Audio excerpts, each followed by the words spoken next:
Bismillahirrahmanirrahim. Assalamualaikum warahmatullahi wabarakatuh. Innal hamdalillah nasta'inu wa nastaghfiru wa na'udzu billahi min syururi anfusina wa min sayyiati a'malina. Man yahdihillahu fala mudilla lahu wa may yudlil fala hadiya lahu. Asyhadu an la ilaha illallah wa syarika lahu wa asyhadu anna Muhammadan abduhu wa waliyuh.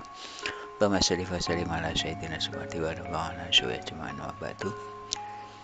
Hadirin wal hadirat, keluarga besar Rawaja Nusantara di mana Anda berada. Alhamdulillah, pada kesempatan yang baik ini kita akan melanjutkan bahasan tentang kurikulum Merdeka SD dengan kita menggunakan standar kajiannya adalah spiritual intelektual. Jadi kita menggunakan spiritual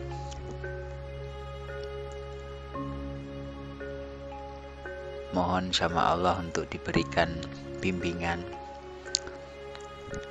arahan, dan juga sesuatu yang baru yang bisa merubah sekaligus menjadi acuan untuk yang terbaik dalam kaitannya dengan kajian kurikulum Merdeka untuk SD. Dan dari sisi intelektual,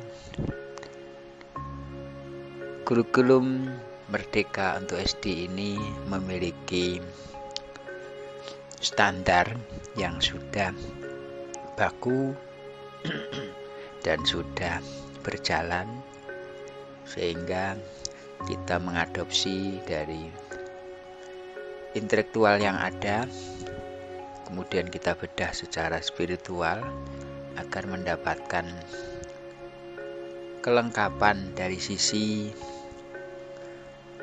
isi dan juga aplikatif. Mudah-mudahan ini juga bagian dari upaya kita untuk konsep kurikulum SD untuk generasi mendatang, sehingga generasi mendatang itu adalah generasi cahaya, generasi yang memiliki tingkat kecerdasan yang lebih tinggi karena nanti akan diarahkan ke intelektual spiritual.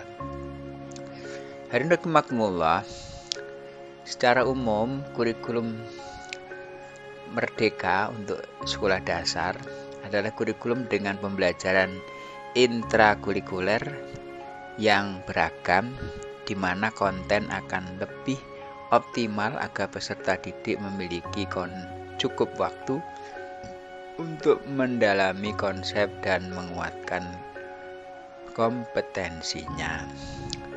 Ini adalah acuan dari kurikulum Merdeka. Kemudian kurikulum Merdeka itu punya KOSP, yaitu kurikulum operasional di satuan pendidikan. Kalau dulu kita mengenal SP, satuan pembelajaran, RP, rencana pembelajaran. Nah, sekarang ini KOSP, jadi kurikulum operasional di satuan pendidikan.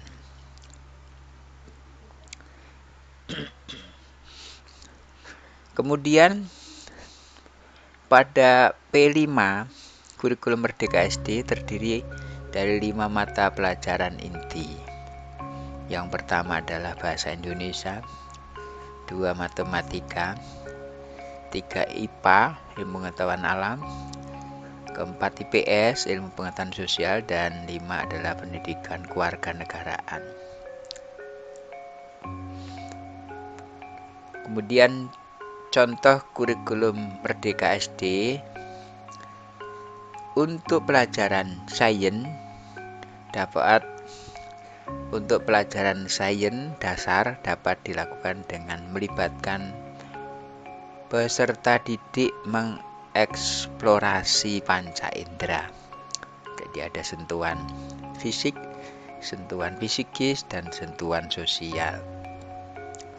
Kemudian keunggulan untuk kurikulum merdeka, sekolah memiliki hak untuk mengembangkan, mengelola kurikulum, serta menentukan sistem pembelajaran yang sesuai karakter sekolah tersebut. Ini adalah kurikulum merdeka yang kita bisa melihat di internet yang sudah punya acuan, yang memang acuan ini menjadi kompetensinya anak itu lebih ke lebih menguat karena aspek-aspek kognitif, kemudian afektif dan psikomotorik ini sudah mulai dirangsang karena di SD ini sainsnya sudah mulai dibuka menurut kurikulum merdeka. Hadirin rahimakumullah, maka kita tidak bisa memberikan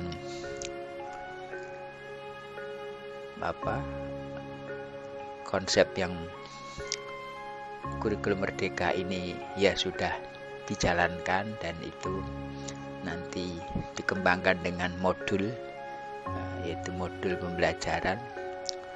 Kemudian semua itu sudah ada target-targetnya, target sasarannya, dan semua itu memiliki tes formal, yaitu dengan metode dokumentasi. Jadi tes formal, penilaian formal itu dengan dokumentasi perkembangan anak secara utuh. Jadi metodologi ini sudah dikembangkan, baru dimulai tahun-tahun ini, dan sebenarnya ada fleksibilitas dalam mengeksplorasi dan mengeksploitasi panca indera dari peserta didik. Kemudian peserta didik ini bisa memberikan sentuhan pengalaman yang sangat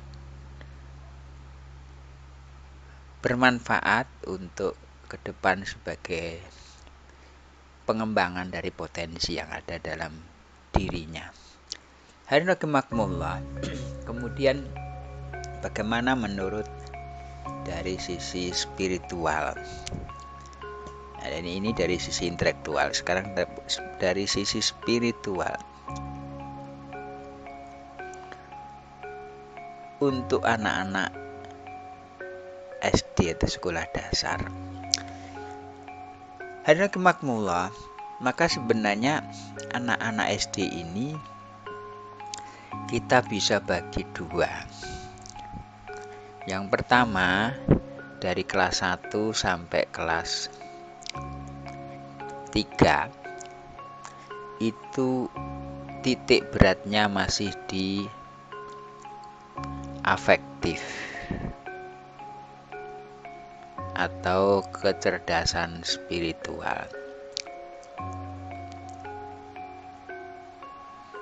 Jadi kita menjadikan pelajaran-pelajaran ini ya, kemudian pelajaran ini diefektifkan dengan permainan, diefektifkan dengan narasi-narasi, yang narasi itu akan membekas ke dalam tingkat kecerdasan spiritual, atau kalau sisi lain adalah tingkat ketakwaan. Kemudian agama,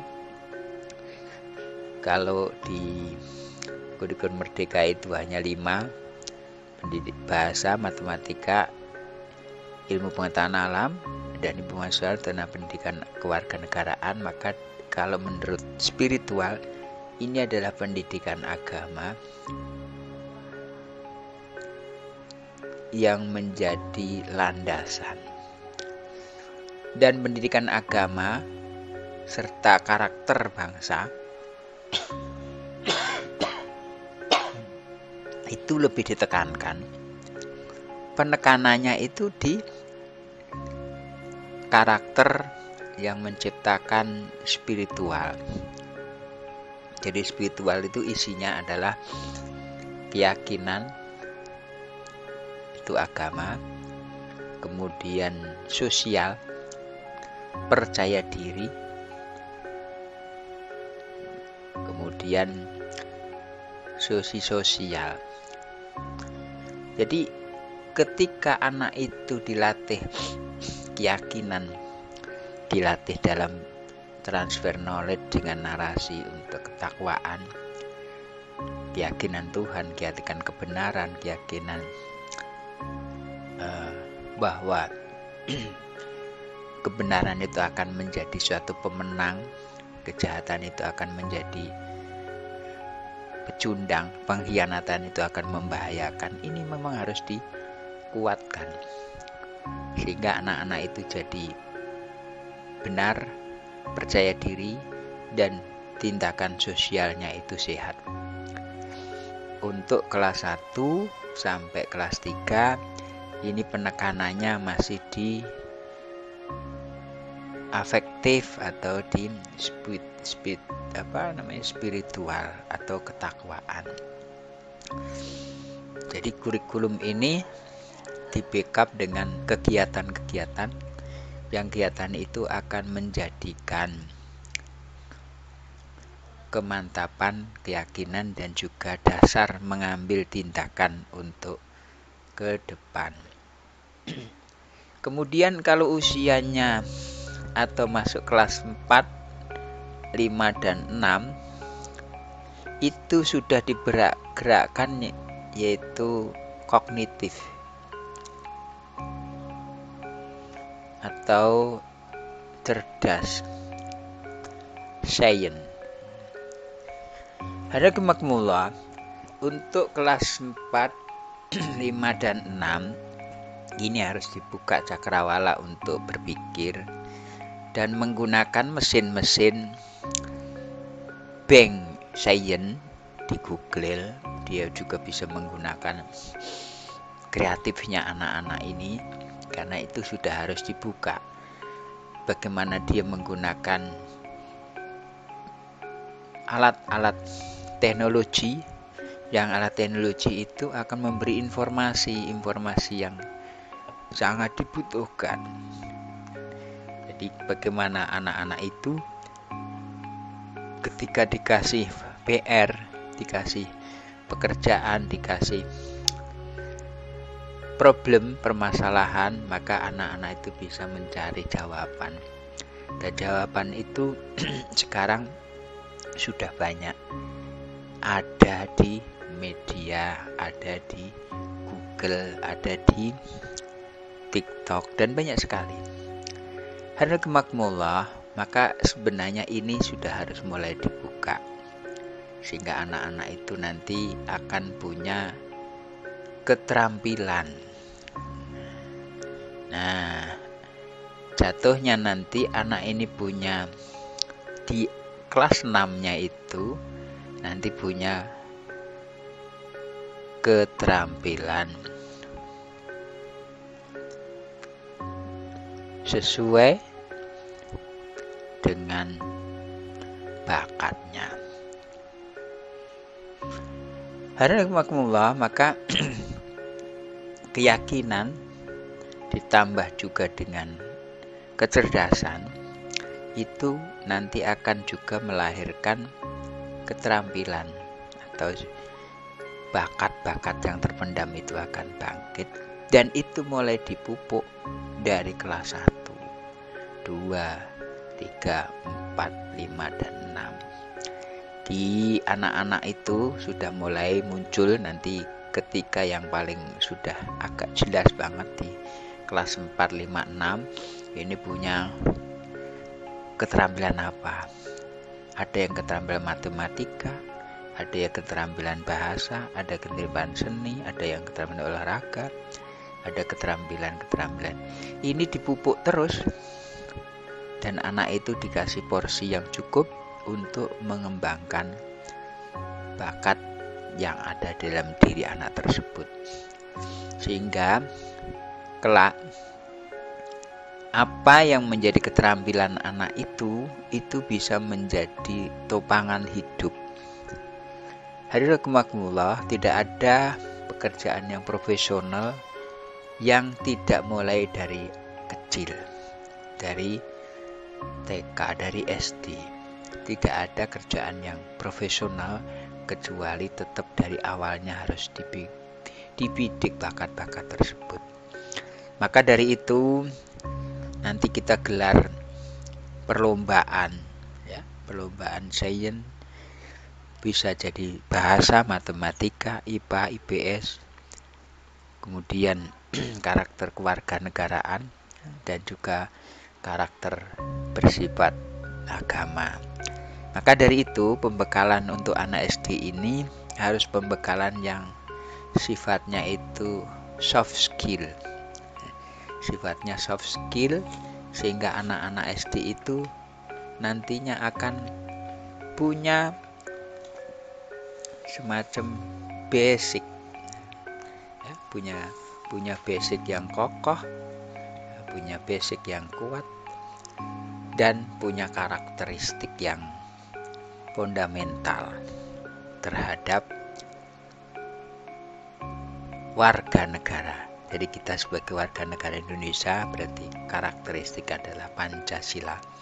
Namun kita sebagai hamba Tuhan punya agama, maka berkarakteristik adalah sebagai hamba untuk berbakti kepada Tuhan, yaitu lewat diri kita bermanfaat dan bermanfaat juga untuk orang lain dan alam semesta.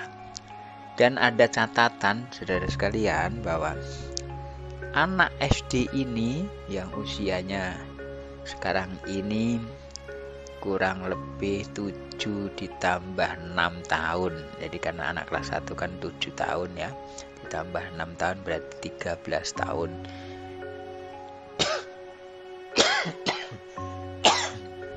13 tahun masa-masa persiapan ke remaja. Nah, ini bakat minatnya sudah muncul, dipupuk dengan yang baik, kemudian diberi fasilitas teknologi.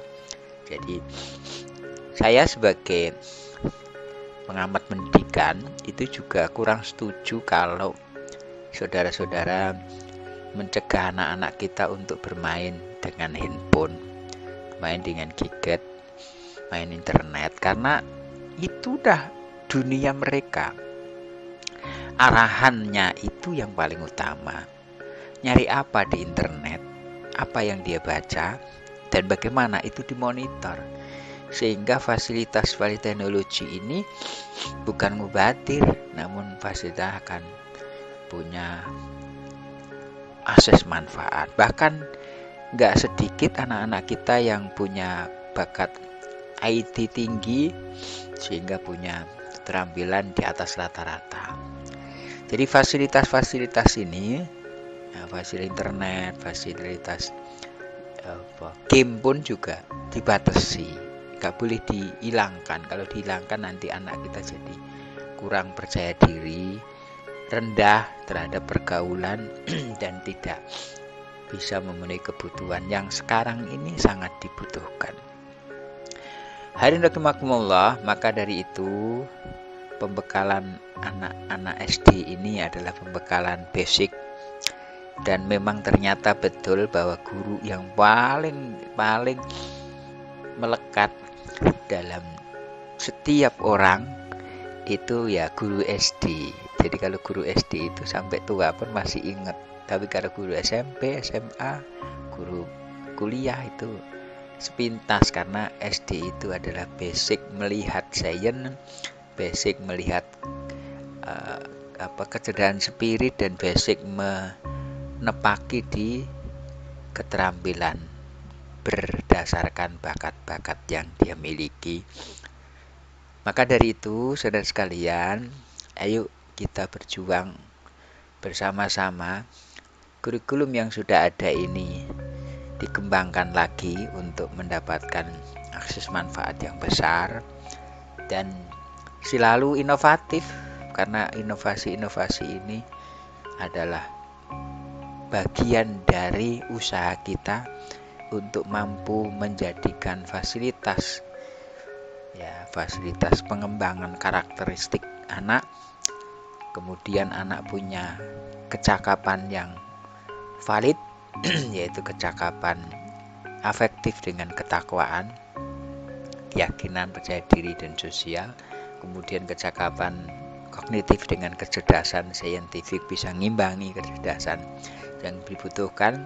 Kemudian mampu menggali potensi dirinya sehingga mampu memberikan dirinya pada bakat-bakat yang terpendam. Ada bakat yang dari matematika, ada juga bakat sains, ada bakat ahli agama, ada bakat seni, budaya, dan bakat-bakat yang lain. Kita pupuk sehingga anak-anak ke depan adalah anak yang ceria, anak-anak yang menapakin kehidupan ke depan, anak yang punya percaya diri tinggi karena dibekali oleh ilmu, kemudian dibekali iman, dibekali oleh takwa, dan dibekali oleh bakatnya dikembangkan dengan baik sehingga punya keterampilan yang bisa mendampingi hidupnya atau bisa menjadi sumber kehidupan yang lebih baik. Mudah-mudahan Allah SWT memberikan generasi kita ini generasi yang sehat, sehat jasmani, sehat rohani, sehat akalnya, sehat badannya, dan juga punya keterampilan yang mumpuni sehingga Indonesia, Nusantara ada mensuplai ke depan, mensuplai tenaga-tenaga yang profesional di bidang masing-masing dan bisa menjadi unggulan, bangsa yang unggul mendapatkan predikat terbaik di dunia. Barakallahu fil Qur'ani andi mana fi ayati wa dzikrikakum taqabbal maghfuratan wa ta'awwadakum muslimat wal mu'minina wal munafastaghfiran ghafurur rahim. Subhanallahu wa salam wa alhamdulillahirabbil alamin. Assalamualaikum warahmatullahi wabarakatuh.